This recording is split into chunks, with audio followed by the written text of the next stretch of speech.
You mentioned earlier that when India reaches the $10 trillion mark, then India can have a big impact in geopolitics.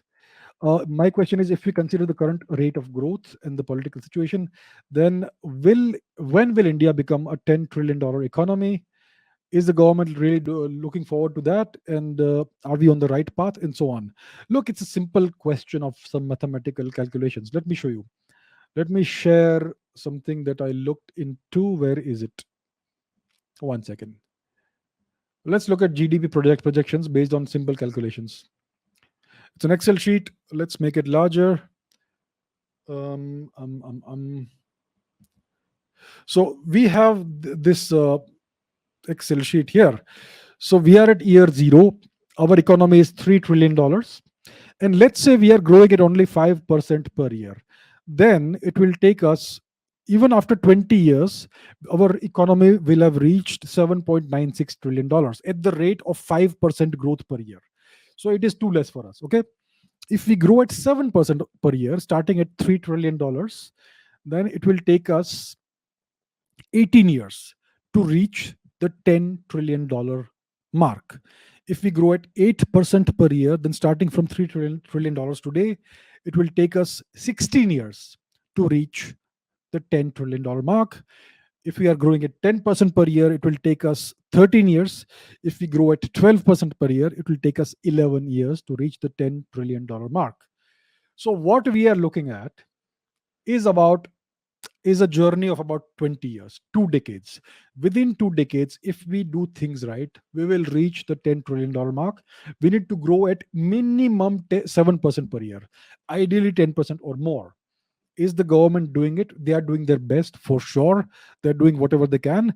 They have done lots of things that is going to supercharge the Indian economy. We now have the GST. Earlier, we had octroi, which was stifling the Indian economy. It was ensuring that India's economy can never grow. So octroi is gone. We have a GST. We have a GST which is in force today, which has completely opened up the economy. Now every state can trade with each other, and we can send goods anytime we want, anywhere we want. There are no delays, there are no bottlenecks. So the economy is working much better now. Then we have UPI, which has totally liberated the people, which has made transactions very quick.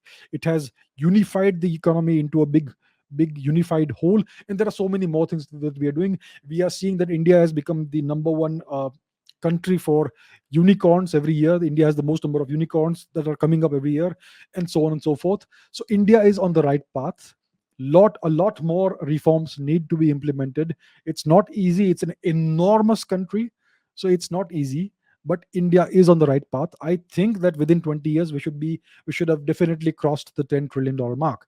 The trick, the real trick, is to ensure that there is peace and stability in India for these next 2 decades. Because you can only have high growth and stable growth when you are in peace, when your country is peaceful. If you are fighting wars here and there, your economy will definitely suffer. So, the trick for India is to ensure that we remain at peace with our neighbors for the next 20 years. If we can do that, we are guaranteed, I guarantee, that we will cross $10 trillion marks within the next 2 decades. 2 decades is not a long period of time, right? So, the real trick is not about growing the economy and doing this thing or that thing, but about ensuring that India remains peaceful. And you can only have peace through strength.